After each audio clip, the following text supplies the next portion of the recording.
la! Your dream vacation to Thailand starts from 19,999 only with GT Holidays, South India's #1 travel brand. சென்னையின் number 1 mutton biryani ருசிக்க பாண்டி பஜார் பசும்பொன் ரெஸ்டாரண்ட்டுக்கு வாங்க. இனி பாண்டி பஜாரோட புதிய அடையாளம் பசும்பொன் தான். மதுர உணவை சென்னையிலேயே ரசிக்கலாம். இந்த அதிமுக செயற்குழு கூட்டம் 16ஆம் தேதி வெள்ளிக்கிழமை நடக்கிறது. பரபரப்புக்கு பஞ்சம் இருக்காது அப்படின்றாங்க. நிறைய விவாதங்கள் வருன்றாங்க. நிறைய புது செய்திகள் முளைக்கும், நிறைய கலேபரங்கள் நடக்கும்ன்றாங்க. உங்க பார்வையில் அப்படி ஏதேனும் தெரிகிறதா? இந்த மாதிரி நிறைய யூகங்கள் இருக்கு. ஒவ்வொருத்தருக்கு ஏற்ற மாதிரி அதை கெஸ் பண்ணிக்கிறாங்க. ஆனால் என்னன்னா, அந்த யூகங்களோடு அப்படியே நிறுத்தி வச்சு எதுவுமே வெளியே தெரியாத அளவுக்கு அது இருக்கிறாங்கன்னா அந்த கட்டுக்கோப்போட இன்னும் அதிமுக இருக்குதுன்றது நம்மளுக்கு உண்மையாக தெரியுது. ஆட்சி ரீதியாக அதிகாரத்தை பிடிப்பது ரீதியாக தோல்வி மேல் தோல்வியை தான் வரிசையா சந்திச்சுட்டு இருக்காங்க. அப்படி இருக்கும்போது தோல்வியை சந்தித்து கொண்டிருக்கிற ஒரு தலைமைகள் எல்லாம் ஒன்று கூடும் போது அங்கு விவாதம் ஏற்படும் அப்படின்றது தான் எல்லாருடைய பார்வையும். ஜெயலலிதா அம்மா இருக்கும்போது நடக்காத விவாதமா? அவங்களுக்கு என்னன்னா, எடப்பாடி நம்ம தலைவர், அந்த எண்ணம் எல்லார் மனசுலயும் இருக்குது. அதை பொறுத்த வரைக்கும் 2665 பொதுக்குழு உறுப்பினர்னாலும் 62 எம்எல்ஏனாலும் சரி, அதற்கு தலைமை செயலாளர் எல்லாருக்கும் அந்த எண்ணம் பொதுவா இருக்கு. சசிகலாமா டிஎம்கேவை தான் நம்ம இது பண்ணி டார்கெட் பண்ணிருக்காங்க. எல்லாம் என் பிள்ளை தான்றாங்க. அவங்க எல்லாம் சேரணும்னு ஆசைப்படுறாங்க. அதனால அவங்க எடப்பாடி எந்த குற்றமும் சொல்லல. டிடிவி தினகரன் அவர் தனி கட்சி இருக்காரு, அவர் விமர்சனம் கூட பண்ணுவார் எடப்பாடியை. ஆனால் இனியும் ஓபிஎஸ், டிடிவி, சசிகலா இவங்கெல்லாம் அதிமுகவோட இணையிறது சாத்தியமே இல்லைன்றீங்களா? எப்படி 100% அதிமுகவும் ஒன்னா இருக்குன்னு நீங்க நினைக்கிறீங்களா சார்? இன்னைக்கு 100% திமுகவே ஒன்னா இல்ல, வைகோ கிட்ட போச்சு இல்ல. ஆமா, அப்படிதான். 100% கம்யூனிஸ்ட் ஒன்னா இருக்கா? யாருன்னா கம்யூனிஸ்ட் ஒன்னா சேரணும்னு சொல்றீங்களா? இந்திய கம்யூனிஸ்ட் அகில இந்திய அங்கீகாரமே ரத்தாயிருச்சு மார்க்சிஸ்ட் கம்யூனிஸ்டால. அதிமுக உடைந்து போயிருக்கா இல்ல எல்லாரும் ஒன்னா இருக்காங்கன்னு நினைக்கிறேன்? உடைந்தே போல. அதிமுக ஒரே கட்சியா இருக்குது. அதிமுக தொண்டர்கள் இருக்காங்கல்ல, அதிமுகவை அந்த 20% இன்னமும் தக்க வச்சிட்டு இருக்காங்கல்ல அந்த வாக்குகள், அந்த தொண்டர்கள் எந்த இடத்துலயுமே ஓபிஎஸ் பத்தியோ சசிகலாவை பத்தியோ தினகரனை பத்தியோ அவங்கள சேர்க்கவே கூடாதுன்னு தொண்டர்கள் நினைக்கிறதா நீங்க நினைக்கிறீங்களா? தொண்டர்கள் யார் தலைவரா இருந்தாலும் ரைட்ன்றாங்க. சேர்த்தாலும் ஒண்ணு சேர்க்கலாம். எங்களுக்கு எடப்பாடி தலைவர். அதாவது இந்தியாவை ஆளக்கூடிய தகுதி ராகுலுக்கு கிடையாது, இந்தியாவை ஆளக்கூடிய தகுதி மோடிக்கு கிடையாது, இந்தியாவை ஆளக்கூடிய தகுதி எடப்பாடிக்கு தான் இருக்குதுன்னு சொல்லி 20% போட்டிருக்காங்க. நிபந்தனையோட சேரக்கூடிய இடத்துல வந்து எடப்பாடியோ அந்த கட்சியோ இல்ல. அந்த ஆளுமையை நிரூபிச்சு அவங்க முன்னாடி இருக்கிறாங்க.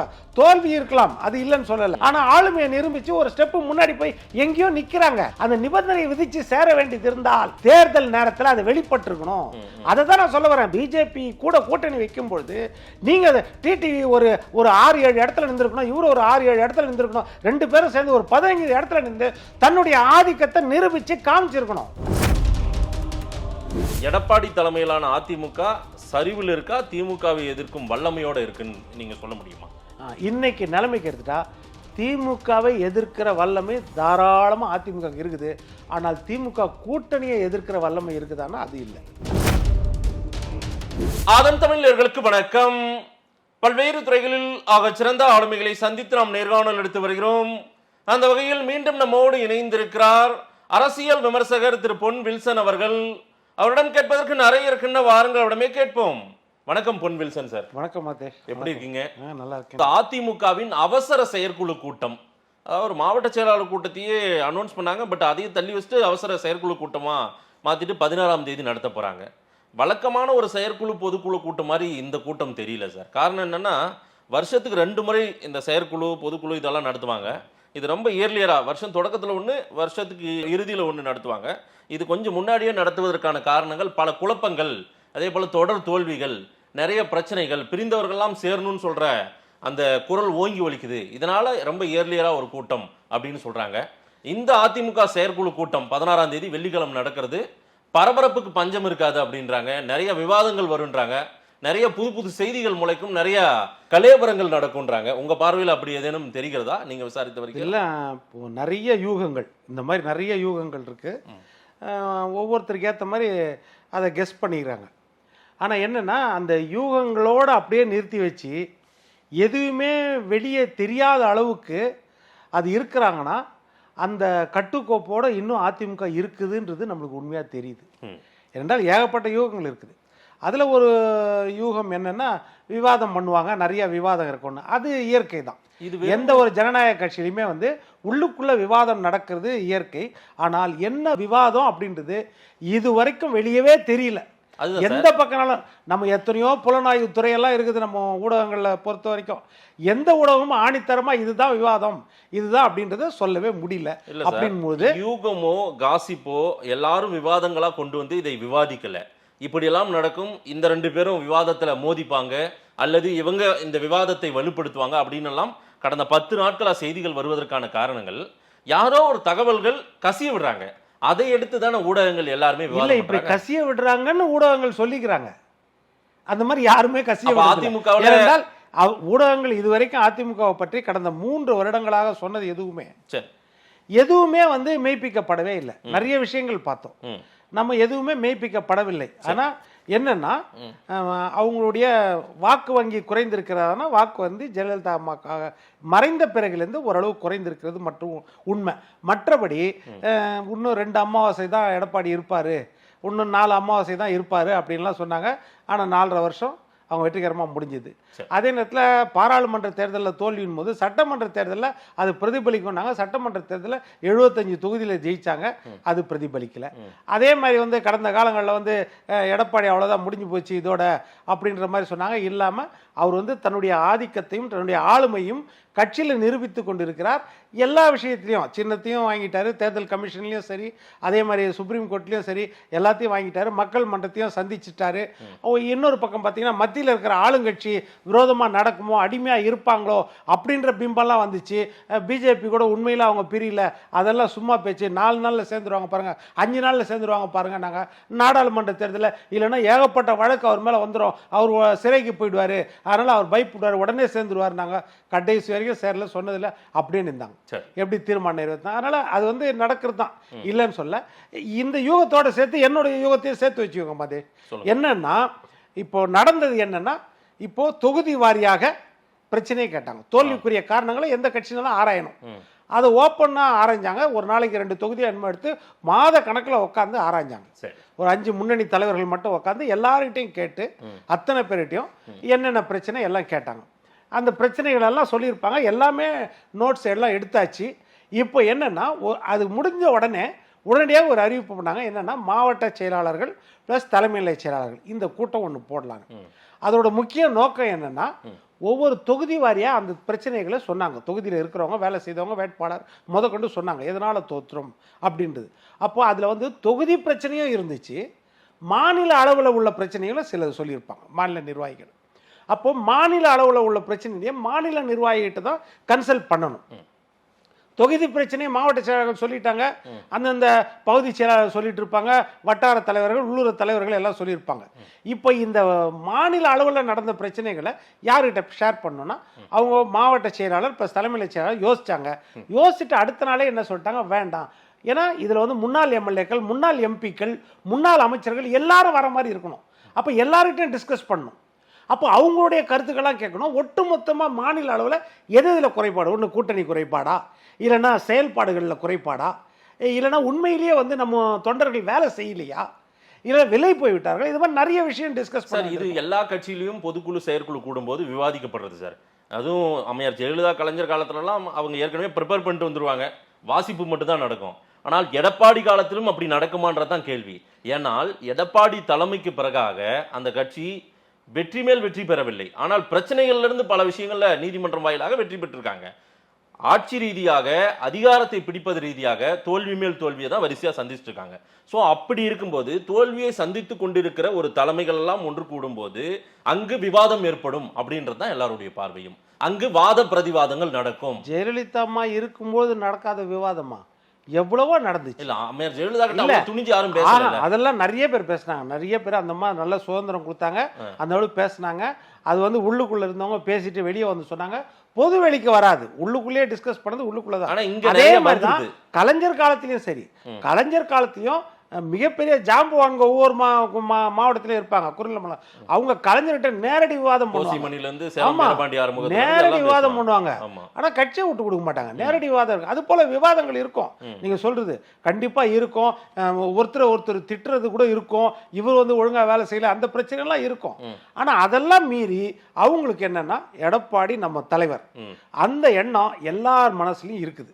அதை பொறுத்த வரைக்கும் 2665 பொதுக்குழு உறுப்பினர்னாலும் 62 எம்எல்ஏனாலும் சரி, அதற்கு தலைமை செயலாளர் எல்லாருக்கும் அந்த எண்ணம் பொதுவா இல்ல. அந்த எண்ணம் இருக்கு சார். ஆனால் அவங்க சில கோரிக்கைகள், சில வளர்ச்சிக்கான கோரிக்கைகள், கட்சி மறுபடியும் பலமாகணும்னா இதையெல்லாம் செய்யணும்னு சில கோரிக்கைகளோடு சில முன்னாள் அமைச்சர் பெருமக்கள் ஏற்கனவே ஒரு முறை ஒரு 6 பேர் போய் பார்த்தாங்கல்ல, அதெல்லாம் செய்தியா வந்ததில்ல. அதாவது பிரிந்தவர்கள் எல்லாம் சேரணும் அப்படின்னு கேட்டதாகலாம் செய்திகள் வந்துச்சா இல்லையா? அதெல்லாம் சும்மா பேச்சு. இப்போ நீங்க சொல்றது அப்படிதான். பிரிந்தவர்கள்லாம் சேரணும் அப்படின்றது யார் பிரிந்தா? யாருமே பிரியலையே. தலைமையை தான் அதிகாரம் சசிகலா, ஓபிஎஸ், நீங்க சொல்றது நீக்கியவர்கள். அதுதான் அவங்களை நீக்கினது நமக்கு மைனஸா போச்சுன்னு சொல்றாங்களாமே, விவாதம் பண்றாங்க. அதெல்லாம் சும்மா பேச்சு. அப்படி எல்லாம் எதுவுமே சொல்லல. அந்த மாதிரி விவாதங்கள் வந்து பெரிய அளவுல இருக்காது.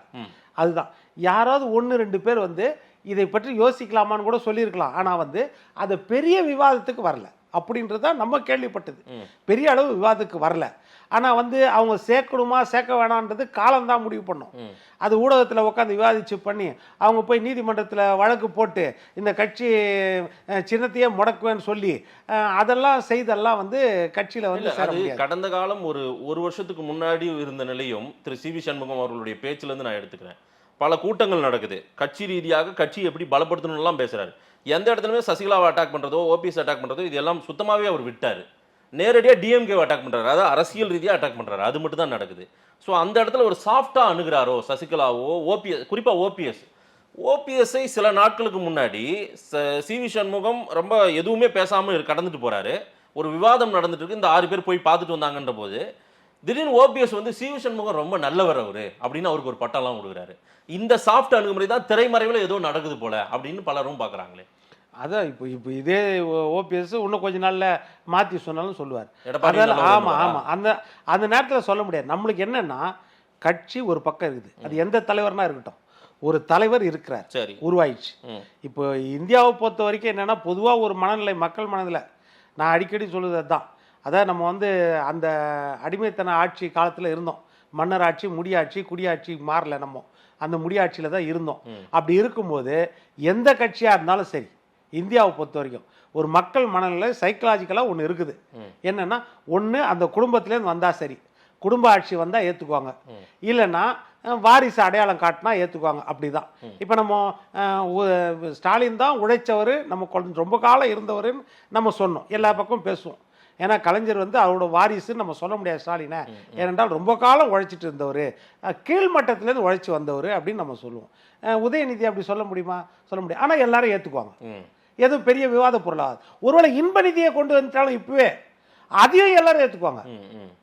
அப்போ இதுதான். அதே மாதிரி தான் நம்ம டெல்லியில் எடுத்தாலும், தேசிய கட்சி எடுத்தாலும் சரி, நம்ம ராஜீவ் காந்தி, சோனியா காந்தி, இந்திரா காந்தி காலத்துலேருந்து, நேரு காலத்துலேருந்து அப்படியே நம்ம அதில் கட்டுண்டுக்கிறது. இது எல்லா கட்சியிலும். இப்போ நீங்கள் பாட்டாளி மக்கள் கட்சி எடுத்தாலும் அப்படி தான். ஏன் வாரிசு அரசியலை விட்டு வெளியே வந்து வைகோ சிம்ம சொப்பனம் மாதிரி பேசினவர் தான், சிங்கமாக கர்ஜித்தவர் தான், துரை கொண்டு வந்துட்டார். ஆனால் என்ன, அந்த நேரத்தில் மிசால கைது பண்ணப்பட்டவர்கள் கூட கேள்வி கேட்க முடியாது, கட்சி விட்டு வெளியே போனோம். இதுதான் எல்லா கட்சியும் மையப்படுத்தி நீங்கள் சொல்கிறீங்க.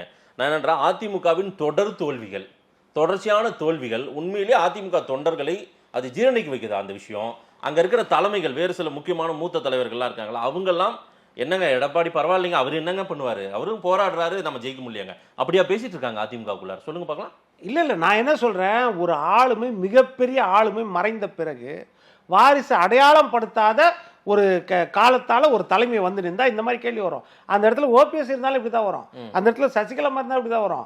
அது நான் அது குறை சொல்ல. ஏன்னா ஒரு பாமரன் அந்த தலைவர் வரும்போது இன்னைக்கு என்னன்னா அந்த தலைமை அப்படியே தான் இருக்குது. யாருமே பிரச்சனை பண்ணலையா? யாராவது ஒருத்தர் அடையாளம் காட்டுங்க, அதிமுக இருக்கிறவங்க தலைமையை எதிர்த்தோ இல்லைன்னா இப்படிதான் வேணும்னு பொது வழியில் இல்ல இந்த மாதிரி இல்ல இணையனோன்னு பேசுற ஒரு ஆளை சொல்லுங்க. யாரும் சொல்லலையே, அப்படி கிடையாது. அப்படி கிடையாது. அடுத்த நாள் ஊடகங்கள் விவாதமா வரும்போது மறுக்க வேண்டிய அவசியமே கிடையாது. அவங்க தான் ஒவ்வொரு இடத்துலயும் ஆர்ப்பாட்டத்துல பொதுக்கூட்டத்துல பேசுறாங்களே. அது நீங்க சொன்ன பிறகுதான் அந்த 6 பேரும் வந்து ஒவ்வொரு இடத்துலயும் வந்து அந்தந்த மாவட்டத்தில் ஆர்ப்பாட்டம் நடத்தினாங்க. இப்போ நம்ம மின்சார கட்டணத்து உயர்வுக்கு அப்போ ஆர்ப்பாட்டம் பண்ணும்போது என்ன சொன்னாங்க?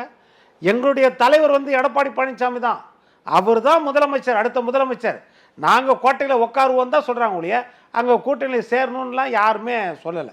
அதாவது இணைக்கணும் அப்படின்லாம் ஓபிஎஸ் பக்கம் பேசுகிறாங்க. டிடிவி பக்கம் கூட பெருசாக பேசுகிற மாதிரி தெரியல. அவர் கட்சியை ஆரம்பிச்சிட்டாரு, அவர் கட்சியை நடத்திட்டு இருக்காரு, ஒரு கட்சியை, அவ்வளோதான். அது வாழ்வோ சாவோன்னு ஒரு கட்சியை நடத்திட்டு இருக்காரு. இப்போ சசிகலாவும் பெருசாக பேசுகிற மாதிரி தெரியல. சசிகலாமா டிஎம்கேவை தான் நம்ம இது பண்ணி டார்கெட் பண்ணிட்டு இருக்காங்க. எல்லாம் என் பிள்ளை தான்றாங்க.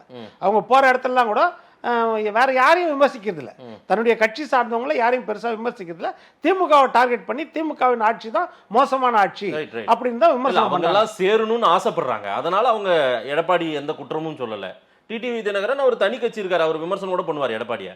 ஆனால் இனியும் ஓபிஎஸ், டிடிவி, சசிகலா இவங்கெல்லாம் அதிமுகவோட இணையிறது சாத்தியமே இல்லைன்றீங்களா? எப்படி இணையிறதுன்றது அவங்களும் சொல்ல, யாரும் சொல்லியே. இணையிறது இல்ல, சேர்ப்பாங்களா அப்படின்றதான். அதுதான் சார், அவ்வளவுதான். அப்ப சேர்க்கறதுனா இணையிறது வந்து எப்படின்னா, மாதேஷும் வில்சனும் ஒரே நேரத்தில் இணையிறது, 2 பேரும் தகுந்த பதவியோட இணை பதவியா இணையிறது. நான் மாதேஷ் கிட்ட வந்து சேர்றதுன்னா மாதேஷ் நான் தலைவரா ஏத்துட்டு நான் வந்து சேரணும். ஒரு கட்சி இருக்கிறது, ஒரு தலைவர் இருக்காரு, இல்ல ஒரு சின்ன இருக்குது, எல்லாம் இருக்குது. 100% அதிமுகவும் ஒன்னா இருக்குன்னு நீங்க நினைக்கிறீங்களா சார்? இன்னைக்கு 100% திமுகவே ஒன்னா இல்ல, வைகோ கிட்ட போச்சு இல்ல. ஆமா, அப்படிதான். 100% கம்யூனிஸ்ட் ஒன்னா இருக்கா? யாருன்னா கம்யூனிஸ்ட் ஒன்னா சேரணும்னு சொல்றீங்களா? இந்திய கம்யூனிஸ்ட் அகில இந்திய அங்கீகாரமே ரத்தாயிருச்சு மார்க்சிஸ்ட் கம்யூனிஸ்டால. இன்னைக்கு அங்கீகாரம் கிடையாது அந்த கட்சிக்கு. 2 கட்சிக்கு என்ன சித்தாந்த வேறுபாடு? ஒன்னா இணைஞ்சிடலாம்ல, ஏன் இணையில சார்? இழந்த அங்கீகாரம் கிடைக்கும்ல. இல்ல அதிமுக உடைந்து போயிருக்கா, இல்ல எல்லாரும் ஒன்னா இருக்காங்கன்னு நினைக்கிறேன். உடைந்தே போல. அதிமுக ஒரே கட்சியா இருக்குது. ஒரு சிலர் கண்டிப்பா வெளியே இருக்கலாம். அந்த ஒரு சிலருக்கு பின்னாடி சில 100 பேர் இருக்காங்க, சில 1000 பேர் இருக்காங்கன்னா மறுப்பீங்க இல்ல மாதேஷ்? இப்போ 90% அதிமுக எடப்பாடி பழனிசாமி கையில இருக்கு. ஆமா, இப்ப நீங்க சொல்ற கணக்கே வச்சுக்கோங்க. ஒரு 3% அங்கங்க பிரிஞ்சிருக்குது, இல்ல 5% பிரிஞ்சு இருக்குது. சரி, இந்த 5% உள்ள திருப்தி இல்லாம சேர்க்கும் போது உள்ள இருக்கிறதுல ஒரு 20% வெளியே போச்சுன்னா என்ன செய்வீங்க? அதை சொல்லுங்க. சரி, இப்போ அந்த 5% உள்ள கொண்டு வரணும், நீங்க இவ்வளவு போராடுறீங்க. இந்த 5% உள்ள வரும்போது ஒரு 10% உள்ள இருக்கிறது வெளியே போயிடுச்சுன்னா அதிருப்தியில.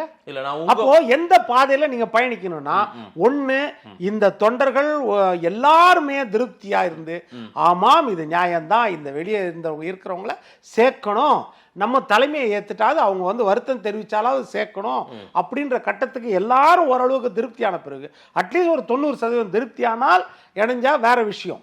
முழுக்க அதிருப்தியால இருக்கும்போது ஏதோ ஒரு சிலர் விருப்பப்படலாம் சேர்றது. ஆனா 90% வந்து இப்ப இருக்கிறவங்கள அதிருப்தியில இருக்கும்போது அப்படி சேர்க்க முடியாது. அப்படி சேர்த்தாலும் அவங்க வந்து இந்த தலைமையை கண்ணை மூடிட்டு ஏத்துக்கிட்டு வருத்தம் தெரிவிச்சோ அப்படி வந்தா ரைட்டு. அப்படி இல்லைன்னா இந்த தலைவர்கள்லாம் விட்டுட்டு அவங்களுடைய தொண்டர்கள் இருப்பாங்க பாருங்க, அந்த தொண்டர்கள் நம்முடைய கட்சி இதுதான், நம்முடைய ரெட்டைகளை இதுதான், நம்ம தலைவர் இன்னைக்கு இல்லைனா நாளைக்கு வந்து சேருவாரு, ஆனா நம்ம கட்சி வந்து திமுகவை தோக்கடிக்கணும் அப்படின்ற எண்ணத்துல கூட வரக்கூடிய வாய்ப்பு இருக்குது. இந்த வாய்ப்புகள்லாம் இருக்குது. மற்றபடி வந்து கூட்டணி ஸ்ட்ராங்கா அமைக்கணுமா நீங்க சொன்னீங்கன்னா, அதிமுக எடப்பாடி கூட்டணி ஸ்ட்ராங்கா அமைக்கணும். அந்த கட்சியே வாங்க, அந்த கட்டமைப்புன்றது எடப்பாடி கையில் இருக்குது, ஸ்ட்ராங்கா இருக்காரு, அதுல எந்த மாற்று கருத்து இல்ல. 90% கட்சி அங்கதான் சார். ஒரு 10% தென் மாவட்டங்கள்ல மிகப்பெரிய வீழ்ச்சிக்கு காரணமே ஓபிஎஸ் இல்லாதது, சசிகலா இல்லாதது, டிடிவி தினகரன் இல்லாத அவங்க நீக்கினதுனாலதான் அந்த சமூக மக்கள் நம்மளை வந்து புறக்கணிச்சிட்டாங்க அப்படின்னு ஒரு பார்வை. இந்த 3 பேரும் ஒன்னா தானே இருந்தாங்க. இந்த 3 பேரும் ஒன்னா தானே இருந்தாங்க. சரி, அப்ப அங்க ராமநாதபுரத்துலயும் தேனிலையும் ஏன் ஜெயிக்கல? வந்திருக்காரு ஓபிஎஸ், முன்னேறி வந்திருக்காருல்ல. அதிமுக 3,42,000 ஓட்டு, அவர் 2,92,000 ஓட்டு. அது கணக்கு கிடையாது, வெற்றி தானே கணக்கு. சரி, இன்றைக்கு வைகோ சுயேட்சை சின்னத்தில் தான் நின்றாரு, சுயேட்சை சின்னத்தில் தான் நின்றாரு. எப்படி வெற்றி பெற்றாரு? அப்போ சரி, துரை வைகோ சுயேட்சை சின்னத்தில் தான். திமுக ஒரு பலம் இருந்தது. நான் என்ன சொல்றேன், கூட்டணியில் திமுகன்ற ஒரு பலம் இருந்தது. ஓபிஎஸ்க்கும் அதிமுகன்னு ஒரு ரெட்டையில இருந்திருந்தா அவர் கூட ஜெயிச்சிருப்பாரு. துரை வைகோக்கு எந்த சின்னம் இருந்துச்சு? சுயேட்சை சின்னம்ல. சரி, எப்படி ஜெயிச்சாரு? ஆனா ஓட்டு முழுக்க திமுக வாக்குகள் தானே பெரிய அளவுக்கு அங்க வந்து. யார் அதுதான் ஓபிஎஸ் வாக்கு விழுவும்ல, டிடிவி வாக்கு விழுவும்ல, சசிகலா வாக்கு விழுவும்ல. நீங்க சொன்ன மாதிரி சரி, அது இப்ப சீமான் 15 நாட்களுக்கு முன்னாடி தான் அவங்க காலகாலமா வச்சிருந்த 2-3 எலெக்ஷன்ல வச்சிருந்த விவசாய சின்னம் பறித்து எந்த சின்னம் கொடுத்தாங்க? மாதேஷுக்கு கூட அறிமுகம் இல்லாத ஒரு சின்னம். எந்த சின்னம்? மைக் சின்னம். ஆமா, உங்க தாத்தா பார்த்த மைக் அது. நம்ம காலத்துல இருந்த மைக் கிடையாது, அதற்கு முன்னாடி இருந்த மைக். அதை பார்த்தா இன்றைய தலைமுறை இது மைக்குன்னு ஒத்துக்க மாட்டாங்க. அந்த சின்னத்தை கொடுத்தாங்க. அந்த சின்னத்தை வச்சுட்டு 8.22% வாங்கி இன்னைக்கு அங்கீகாரமே வாங்கிட்டாங்கல்ல. சரி, எப்படி வாங்கினா? அதனால இன்றைக்கு நிலைமைக்கெல்லாம் சின்ன ஒரு ஆடட் அட்வான்டேஜ் இல்லைன்னு சொல்ல, ஆனால் தனிப்பட்ட செல்வாக்குன்றது இன்றைக்கு இருக்கிற விஞ்ஞான வளர்ச்சியில கடை மட்டத்தில் கூட உங்க சின்னத்தை கொண்டு போய் சேர்க்க முடியும். 15 நாட்கள்ல நாம் தமிழர் கட்சி கொண்டு போய் சேர்த்துச்சு. சரி, இது நடந்துச்சா இல்லையா? அதை தான் சொல்றேன். அதே மாதிரி பானை சின்னத்தில் எடுத்துக்கிட்டீங்கன்னா திருமாவளவன் ஜெயிக்கலையா? அது போல ஜெயிப்பு மட்டும்தான். நீங்க என்னன்னா உங்களுடைய இல்ல சார், அவங்க ஜெயிக்கல தான், அவங்க ஜெயிக்கல, அவங்க தோத்துட்டாங்க. பட் இருந்தாலும் அவங்க கிட்ட ஒரு சமூக வாக்குகளே இருக்கு, ஒரு அடர்த்தியான வாக்குகள் இருக்கு. அது அதிமுக விட்டு போயிடுச்சு, அதிமுக மேல கோவத்துல இருக்காங்க, எடப்பாடி மேல கோவத்துல இருக்காங்க அப்படின்னு ஒரு பார்வையை சொல்றாங்கல்ல. இல்ல, அப்படி இல்ல. அப்ப நீங்க புள்ளி விவரம் தான் நம்ம பேச முடியும். புள்ளி விவரத்தை வச்சுதான் நீங்க பிரிஞ்சிருங்க அப்படின்னா ஒரு கணிசமான தொகுதியில, ஏன்னா பலவீனமா இருக்கிற பிஜேபி கூட தான் கூட்டணி உங்களுது. அப்ப அந்த கூட்டணியில போகும்போது நீங்க குறைஞ்சது பெரிய கட்சி, அதாவது இப்போ ஓபிஎஸ்ஓ டிடிவியோ சசிகலாவோ நீங்க சொல்ற கணக்கு பிரகாரம் பார்த்தா தமிழ்நாட்டுல பெரிய கட்சி இல்ல. எல்லாரும் ஒன்றிணைந்தால், எல்லாரும் ஒன்னா இருந்தா இன்னும் பலமாக தெரியும் அதிமுக. ஏற்கனவே 40% சார் அம்மையார் ஜெயலலிதா காலத்துல அதிமுகவின் வாக்கு வங்கி 35% வாக்கு பர்சன்டேஜ். இன்னைக்கு அது 20%, பாதியா குறைஞ்சு போச்சு. குறைஞ்சதுக்கு எல்லாம் பிரிஞ்சிருக்காங்க, எல்லாம் தனித்தனி தலைமையா, எல்லாம் பிரச்சனைகள் இருக்கிறதுனால தான் திமுக ஈஸியா வின் பண்ணிருது அப்படின்ற ஒரு கதையை சொல்றாங்களே. இல்ல, அப்ப திமுக சொந்த செல்வாக்குல வின் பண்ணல, இவங்க பிரிக்கிறாங்க அப்படி எல்லாம் கூட்டணிச்சாங்க, அதுலதான் வின் பண்ணுது அப்படின்றத நீங்க ஏத்துக்கிறீங்க. அதுதான் விஷயம். ஒரு பார்வையாளர் இல்ல, இன்னொரு சொல்றேன்.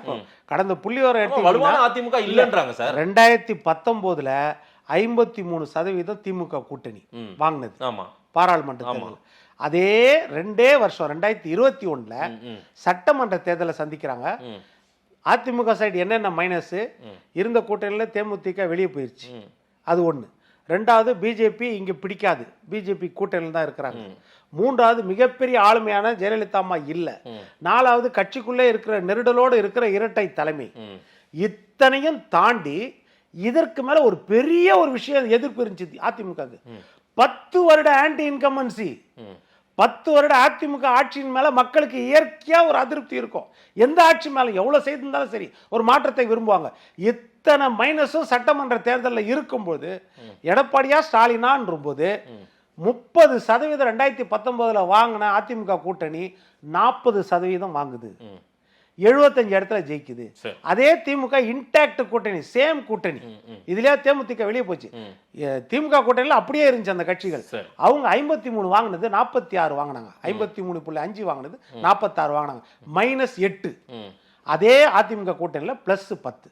அதனால 75 தொகுதி வெற்றி இல்ல, அதுதான் மீன் இல்ல சார். அங்க இவங்கெல்லாம் இருந்திருந்தால் வெற்றியே பெற்றிருக்க முடியுன்றது பல நிபுணர்கள், உங்களை போல அரசியல் பார்வையாளர்கள் பலருடைய கருத்து இருக்கு. நான் வேணா எடுத்து சொல்லட்டுங்களா? பல பேர் சொல்லியிருக்காங்க அந்த மாதிரி. இல்ல, இருக்கலாம், நீங்க சொல்றீங்க இருந்திருந்தா ஈஸியா மறுபடியும் 3வது முறை ஜெயிச்சிருப்பாங்க. அது நியூமெரிக் தான் நீங்க சொல்றது. நியூமெரிக் ஒண்ணா இருக்கும்போது நிறைய பிரச்சனை வந்துருந்துச்சுன்னா யாருக்கு தெரிஞ்சிருக்கும்? இதை விட அதிக பிரச்சனை இருக்கு. நான் என்ன சொல்றேன், இப்ப ஸ்டாலின் கூட மூக்க அழகிரி ஒன்னா இருந்தா இன்னும் அதிகமா வெற்றி இருக்கும். இந்த கூட்டணி கட்சிகளை சேர்க்க தேவையில்லை. ஆனால் இன்னொரு பார்வை என்ன இருக்குன்னா, 2 பேரும் ஒன்னா இருந்தா இன்னும் பிரச்சனை வந்திருக்குமோ அந்த எண்ணத்துல தான் மூக்க அழகிரி வெளியே செல்ல. அவருக்கு செல்வாக்கு இல்லைன்னு வெளியே அனுப்பலாம். ஆனா கடைசியில எது வெற்றி பெறுதுன்னா, வெற்றின்ற ஒரு சொல்லுதான் வெற்றி பெறுது. அது ஏத்துக்கலாம். எடப்பாடி என்றால் தொடர்ச்சியான ஒரு 10 தோல்வி வந்துட்டாரு அப்படின்னு இன்னைக்கு பேரெல்லாம் வைக்கிறாங்க. அதுல 9 தோல்விக்கு ஓபிஎஸ் தான் கூட இருந்தார். அடுத்தது உங்களால ஒரு புள்ளி விவரம் கொடுக்க முடியுமா? ஓபிஎஸ்ஓ இபிஎஸ்ஓ கூட இருந்தாங்கன்னா இவ்வளவு சதவீதத்தில் வெற்றி பெற்றலாம். தென் மாவட்டம் மீண்டும் பலம் பெறும். இல்ல, நீங்க ஆட்சியை மட்டும் தான் நம்ம கேக்குது. ஆட்சி தான், ஆட்சி திமுக கூட்டணியை தோற்கடிக்க முடியுமா?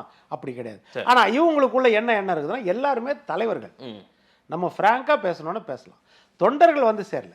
ஒரு திருநாவுக்கரசு ஜெயலலிதா அம்மாட்ட சேர்ந்த மாதிரி கிடையாது. ஒரு எஸ்டி சோமசுந்தரம் புரட்சி தலைவர் எம்ஜிஆர்கிட்ட சேர்ந்த மாதிரி கிடையாது. அவரை தலைவராக ஏத்துட்டு மறுபடியும் வெளியே போனவங்க, வெளியே அனுப்பப்பட்டவர்கள் வருத்தம் தெரிவிச்சு மறுபடியும் போய் சேர்றதுன்றது வேற. இது எல்லாரும் தலைவர்கள். ஒருத்தர் முன்னாள் முதலமைச்சர், ஒருத்தர் முன்னாள் பொதுச் செயலாளர். ஜெயலலிதா அம்மா கூட இணையா உடன்பிறவா சகோதரியா இருந்து அவங்களுக்காக வேலை செய்தவங்க. அந்த மனப்பான்மையோடு இருக்கிறவங்க எத்தனையோ பேர் வந்து அவங்களால பதவி பெற்றிருக்கிறாங்க. அந்த மாதிரி சசிகலா அம்மா. இன்னொரு பக்கம் டிடிவி அவங்களுடைய செல்ல பிள்ளை. அந்த மாதிரி எல்லாருமே ஆதிக்கம். டிடிவி வந்து ஓபிஎஸ் அடையாளம் காட்டின ஒரு டிடிவி தான், அதனால தெரியும். அதனால இந்த மாதிரி இணை தலைவர்கள் இது எப்படி ஒன்னா சேர முடியும்? இப்ப நீங்க அதுதான் பாருங்க.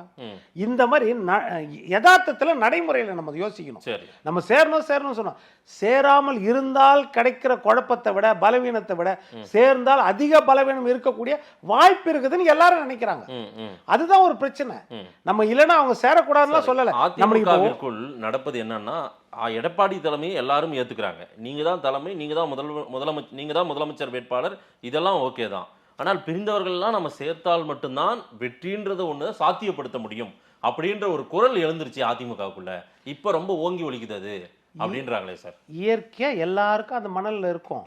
ஆனா என்னன்னா, தலைவர்கள் ஒன்னா சேரணும் அப்படின்ற எண்ணத்தை விட தொண்டர்கள் எல்லாம் ஒன்னா சேரணும்ன்ற எண்ணம் தான் லோக்கல்ல வேலை செய்துட்டு இருக்கோம் சார். அந்த தலைவர்களை சேர்க்கலனா கூட அந்த தொண்டர்கள் வரணும் இல்ல, அதற்கான ஒரு நூலை விட்டு பார்க்கணும். ஒரு நம்ம வந்து ஒரு சாஃப்டா அணுகணும் அப்படின்ற ஒரு பார்வையை இன்னைக்கு சொல்ல ஆரம்பிச்சிட்டாங்க சார். வித்தியாசம் என்னன்னா, இல்ல ஒன்னா இருக்கும்போது யார் யார் விமர்சனம் பண்ணாங்களோ அத்தனை பேரும் விமர்சனம் பண்ணாங்க.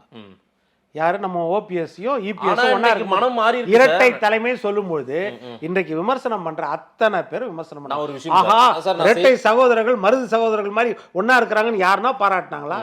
கிடையாது. அன்னைக்கு இரட்டை தலைமைனா அது குழப்பம் உள்ள தலைமை தான் இன்றைக்கு இருக்கிற ஆளுங்கட்சி கூட விமர்சனம் பண்ணிச்சு. அதனால அவங்க ஒன்னா இருந்தாலும் விமர்சனம் பண்ணுவாங்க, விலகி இருந்தாலும் விமர்சனம் பண்ணுவாங்க. அதிமுகவில் நடக்கக்கூடிய குழப்பங்கள் செய்தியா வர்றதை மட்டும் தான் நான் கேள்வியா கேட்கறேன். எனக்கு இதெல்லாம் நடக்கணுமோ நடக்காம கூட போலாம். அது வந்து அது எடப்பாடி பழனிசாமியுடைய கட்சி, அது அதிமுக அந்த கட்சி, அவங்க தான் முடிவு பண்ணும். சிவி சண்முகம் கடந்த காலங்களில் ஓபிஎஸ்ஐ வெளியேற்ற அவர் ஒரு முக்கிய காரணமா இருந்தாரு. அந்த சிவி சண்முகமே இன்னைக்கு மனம் மாறி இருக்கார். எல்லாரும் ஒன்னா இருந்தாதான் நம்ம வேலை நடக்கும் அப்படின்ட்டு அவருமே இந்த 6 பேர் கூட்டத்தில் உள்ள போனவரு அப்படின்னா இதுல அதை தடுக்கிறது கேபி முனுசாமி போன்றவர்கள் அப்படின்றாங்க.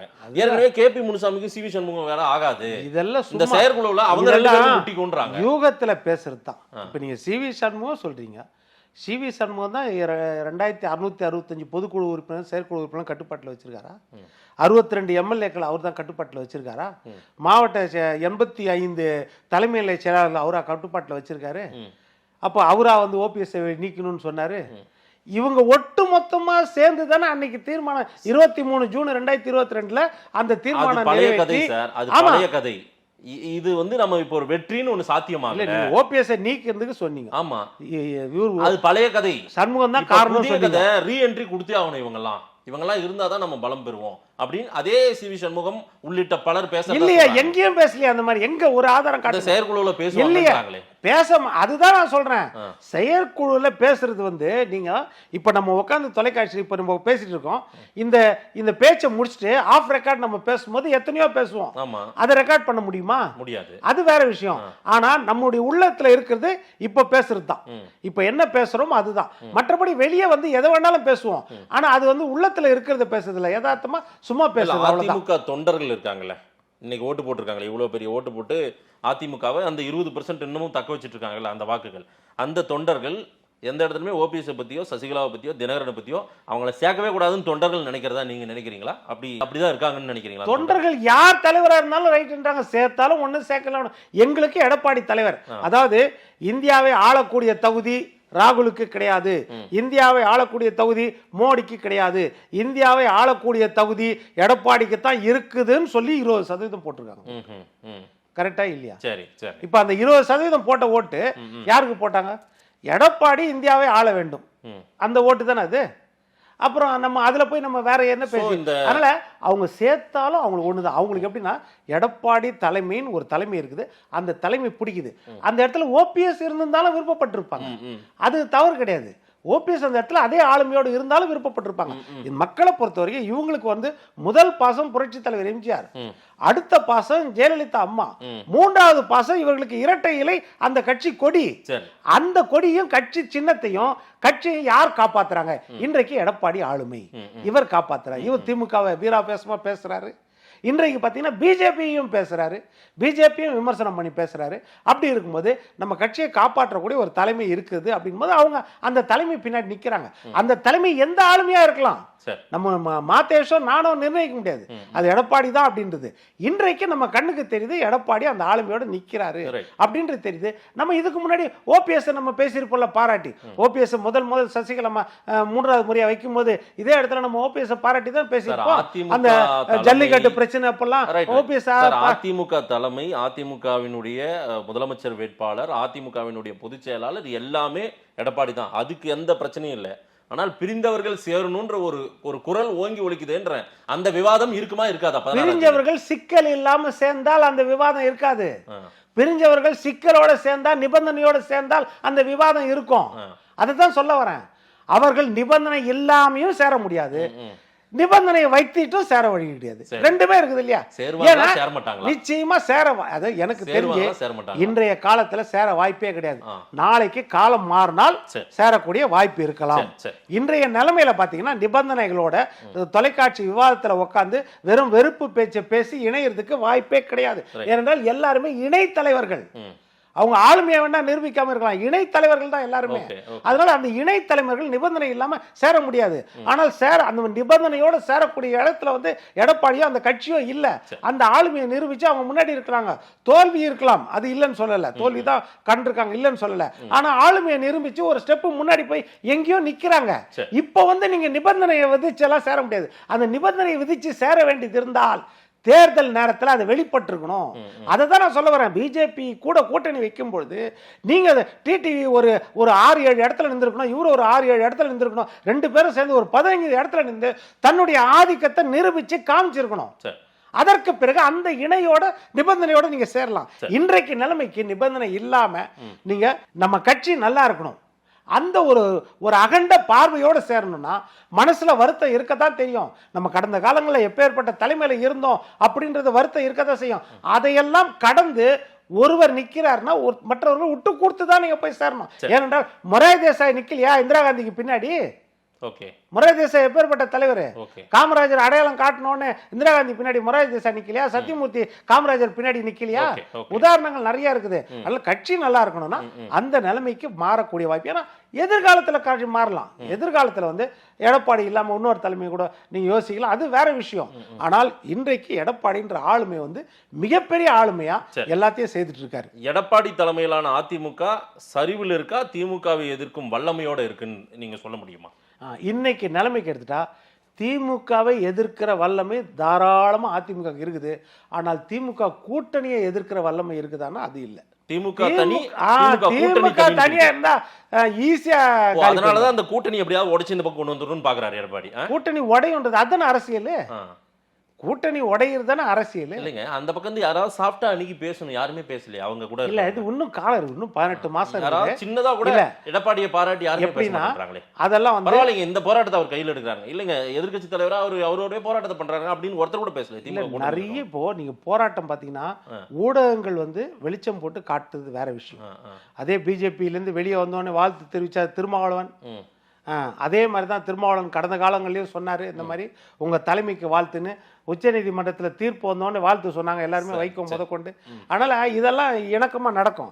அந்த கட்சியில் அங்க இருக்கிற பிரச்சனைகள் என்ன அப்படின்றது ஒரு பிரச்சனை இன்னைக்கு வரும்பொழுது ஒரு கார்த்திக் சிதம்பரம் பேசுறாரு, இந்தியாவின் நிதியமைச்சராக இருந்தவருடைய மகன் பேசுறாரு, செல்வ பெருந்தகை பேசுறாரு, கட்சியை வளர்க்கணும். தான் கட்சியை வளர்க்கணும்னு சொல்றதே அங்க பாவமா இருக்குது. அந்த கூட்டணியில அந்த கூட்டணியில எப்படி இருக்குதுன்னா தான் கட்சியை வளர்க்கணும் ஒருத்தர் சொன்னாலே அது தவறுன்ற மாதிரி அந்த கட்சியில இருக்கிற ஈவி கேஸை வச்சே பேச வைக்கிறாங்க. அப்ப அந்த மாதிரி அந்த அதிருப்தி இருக்கும். திமுகவை எதிர்க்கும் பலம் வந்து அதிமுகவுக்கு இருக்கு, திமுக கூட்டணியை எதிர்க்கும் பலம் தான் இல்லைன்றீங்க. ஆமா, அதுக்கு தான் ஒரு வியூகம் அமைக்கணும். ஓகே, அதற்காக வியூகம் அமைக்கணும். இப்ப எப்படின்னா கூட்டணியை ஸ்ட்ராங் ஆக்கணும். உண்மையில அந்த கூட்டணியை வந்து ஓரளவுக்கு வல்லமையோடு கட்சியையும் வளர்க்கணும். நீங்க சொல்ற 3 ஆஸ்பெக்ட், கட்சியை வளர்க்கணும், கட்சியில தலைவர்களை ஒன்றா சேர்க்கறீங்களோ தொண்டர்களை ஒன்றா சேர்க்கணும். தலைவர்கள் சேர்றதுக்கு காலம் ஆகலாம், இல்லைன்னு சொல்ல. ஆனா இணக்கமா இருந்துட்டாலே போதும். அது ஒரு பக்கம். இன்னொரு பக்கம் பாத்தீங்கன்னா கூட்டணியை பலப்படுத்தணும். அப்போ புதுசா வரக்கூடிய வாய்ப்பு இருக்குது. விஜய் வராரு அப்படின் போது, இல்லைன்னா பிஜேபி கூட்டணியில் அதிருப்தி இருக்குதா, அப்படின்றது இருக்கும். திமுக கூட்டணியில் அதிருப்தி இருக்குதா அப்படின்றது இருக்கும். இன்னும் நீங்கள் வீரியமாக வந்து தேசிய கட்சியை எதிர்க்கணும், அப்படி அதில் பாசத்தோடு வரக்கூடிய நடுநிலை வாக்காளர்கள் ஓட்டும் உங்களுக்கு வரும். ஏன்னா இதெல்லாம் நிறைய விஷயங்கள் இருக்குது இல்லை. நீங்கள் திமுக எதிர்க்கிற அதே அளவுக்கு பிஜேபி எதிர்க்கணும் அப்படின்றது தான் முக்கியமானது. இப்போ இலங்கை தமிழர் விஷயத்திலும் 32 பேர் கைது பண்ணியிருக்காங்க, 4 படகை கைது பண்ணியிருக்காங்க. எடப்பாடியார் அறிக்கையில் என்ன வருது? மத்திய அரசு நீங்க வந்து தேர்தல் நேரத்தில் மட்டும் கட்சித்தீவை மீட்போம் பேசுறீங்க, அதுக்கப்புறம் விட்டுறீங்க. இன்னொன்னு, முதல் தமிழ் மீனவர்களா பாருங்க, இந்திய மீனவர்களா பாருங்க. நீங்க ஏதோ தமிழ் மீனவர்களா பாக்குறீங்க சொல்லக்கூடாது, ஒன்றிய அரசு சொல்லக்கூடாது, மோடி அரசேன்னு கேட்கணும். மோடி அரசே எங்க தமிழர்களை நீங்க வந்து மீட்டு கொடுக்கலையே, எங்க தமிழர்களை நீங்க பாதுகாக்கலையே மோடி அரசே அப்படின்னு ஸ்டாலின் கேட்கிற மாதிரி எடப்பாடி கேட்கணும். அப்பதான் அந்த ஃபோர்ஸ் தான் வந்து தொண்டர்கள் மட்டுமில்லாது மக்களையும் அந்த கட்சி மேல ஒரு ஈர்ப்பு வந்து மறுபடியும் அவங்க அதிகாரத்தில் உட்கார வைப்பாங்க. சரிங்களா? மோடின்னு கேட்கணும், மோடி அரசேன்னு. அமித்ஷா மோடியே அப்படின்னு கேட்கணும். ஸ்டாலின் அப்படிதானே கத்துறாரு, உதயநிதி அப்படிதானே கத்துறாரு. ஸ்டாலின் அதுக்கு கத்துறாரு அப்படின்னா அவர் சட்டமன்ற தேர்தலுக்கும் அதே தான் கத்துவாரு. ஏன்னா மோடி பேரை சொன்னதான் இங்க ஓட்டு கிடைக்கும்னு அவருக்கு தெரியும். எடப்பாடி பேர் சொன்னா ஓட்டு கிடைக்காது, நம்ம போயிடும். எடப்பாடிக்கு என்ன சார் மோடின்னு சொல்லாம என்ன பயம்? அதாவது ஒரு மாற்றம். நேத்து வரைக்கும் கூட்டணியில இருந்துட்டு இன்னைக்கு கூட்டணி விட்டு பிரிஞ்ச உடனே நீங்க வந்து 1900 ரொம்ப நாள் ஆயிடுச்சு, இன்னும் 1999 வந்து வாஜ்பாய் எவ்வளவு விமர்சனம் பண்ணாரு. இப்போ 2004 வெளியே வந்தாரு. வெளியே வந்தோடனே வாஜ்பாய் எவ்வளவு விமர்சனம் பண்ணாரு கலைஞர் விமர்சனம் பண்ணாரா? பண்ணலையே. அதே மாதிரி தான் 2014 வெளியே வந்தாரு, சோனியா காந்தி விமர்சனம் பண்ணாரா? எல்லாமே அரசியல் தலைவர் தான். நம்ம இல்ல விமர்சனம் பண்றதுல சொல்றேன், கலைஞரை விட ஃபோர்ஸா விமர்சனம் பண்றாரு சார் ஸ்டாலின். அதை நோட் பண்ணுங்க, அது வேற விஷயம். நான் என்ன சொல்றேன், அவங்க நல்லா புடிச்சுக்கிட்டாங்க, இதுதான் மோடி பிஜேபி, இவங்களை விமர்சனம் பண்ணா அங்க ஓட்டு வந்துருது அப்படின்னு. அந்த மாதிரி ஒரு ஃபார்முலாவை எடப்பாடி வச்சுக்கிறாரா இல்லையான்னு நான் கேட்கறேன். ஆமா, இப்ப இந்த விஷயத்துல என்ன சொன்னாரு? சிறுபான்மையினருக்கு, சிறுபான்மை இஸ்லாமியர்களுக்கு நீங்க வக்ஃப் போர்டுக்கு பாஜக எப்போதுமே சிறுபான்மைக்கு எதிரானதுன்னு ஒரு வார்த்தையை இவர் சொல்லுவாரா? எடப்பாடி சொல்லியிருக்காரா? இப்ப என்ன சொல்றாரு? அப்படி ஆமா, ஆனா திமுக சொல்லிருக்காங்க, அவங்க அறிக்கையில அப்படி சொல்லிருக்காங்க, எப்போதுமே பிஜேபி இஸ்லாமியர்களுக்கு எதிரானதுன்னு சொல்றாங்க. அந்த வார்த்தை தான் அந்த இஸ்லாமியர் பூரா திமுக கூட. அதே மாதிரி தான் வந்து கலைஞர் சொன்னார். அளவு இல்ல, நீங்க ரெண்டு அளவு சொல்றீங்களா? மோடியா டேடியான்னு ஜெயலலிதா அம்மா கேட்டாங்கன்றீங்க, அதையா மோடியா எடப்பாடியான்னு கேட்க இல்ல. அதே நேரத்துல கலைஞரும் கேட்டார்ல, என்ன கேட்டாரு, என்ன சொன்னாரு? அதை மட்டும் யாருமே வெளியே சொல்ல மாட்டாங்க. மோடியும் வேணா டேடியை, லேடியும் வேணா இந்த டேடியை எடுங்கன்னு சொன்னாரு. Right, okay. எடுக்கலையே மக்கள் அன்னைக்கு, எடுக்கலையே, லேடியை தானே எடுத்தாங்க. அதனால ஒவ்வொருத்தர் பிரச்சாரம் சக்சஸ் ஆகும், ஒவ்வொருத்தர் சக்சஸ், அது வேற விஷயம். அவரும் அன்னைக்கு சொன்னாரு, இந்த மோடியா இந்த டேடியான்னாரு. மோடியா லேடியான்னு அவங்க கேட்டாங்க, இவர் மோடியா டேடியா கேட்டாரு, டேடியா எடுக்கல. அதனால ஒவ்வொருத்தர் பாணி வந்து ஒவ்வொரு மாதிரி இருக்கும். எடுத்தேன் கவிழ்த்தேன்னு ஒவ்வொருத்தர் பேச மாட்டாங்க, ஒவ்வொருத்தர் பாணி வேற மாதிரி இருக்கும். ஆனா எதிர்க்கிறதுல வந்து அதே இணையோட தான் எதிர்க்கிறாரு அப்படின்றது நம்மளுக்கு நல்லா தெரியும். சோ அதிமுகவுல எந்த குழப்பமும் இல்லைன்றீங்க, எந்த பிரச்சனையும் இல்லை. நிச்சயமா வந்து 99% குழப்பம் கிடையாது. ஆனா இப்போ ஓபிஎஸ் சைட்ல கொஞ்சம் பேர் இருப்பாங்க, இல்லைன்னு சொல்ல. டிடிவி சைட்ல கொஞ்சம் பேர் இருப்பாங்க, இல்லைன்னு சொல்ல. அது காலம்தான் இணைய வைக்கும், நீங்க கட்டுப்படுத்தி இணைய வைக்க முடியாது. அப்பேற்பட்ட துணை முதலமைச்சருக்கே ஸ்டாலின் சொல்றாரு இன்னும் பழுக்கலன்றாரு. அப்ப ஏன் வைக்கோல் பொருளை வச்சு பழுக்க வைக்க முடியாதா? முடியும், காலம் சொல்லணும்னு வெயிட் பண்றாரு. அது போலதான் எதுவுமே. காலம் கனியும்ன்றீங்க. ஆமா, காலம் கனியும். நடக்குது அதிமுகவுல, எந்த குழப்பமும் இல்லை, பிரச்சனை இல்லை, எல்லாம் ஸ்மூத்தாக போயிட்டு இருக்குது. அவங்க இல்லாததுனால அதிமுக ஒன்றும் ரொம்ப வீழ்ச்சி கண்டதாலாம் இல்லைன்ட்டு ஒரு டேட்டாவோட நீங்கள் சொல்கிறீங்க. தகவல்கள் எது உண்மைன்றதை மக்களும் பார்ப்பாங்க. அந்த 16ஆம் தேதி ஒரு அமைதியான ஒரு கூட்டம் தான் நடக்கும் அது அப்படின்றீங்க உங்கள் பார்வையில். நிச்சயமாக பார்ப்போம். நேரில் வந்து நேரம் கொடுத்து பேசியதுக்கு நன்றி பொன் வில்சன் சார். நன்றி.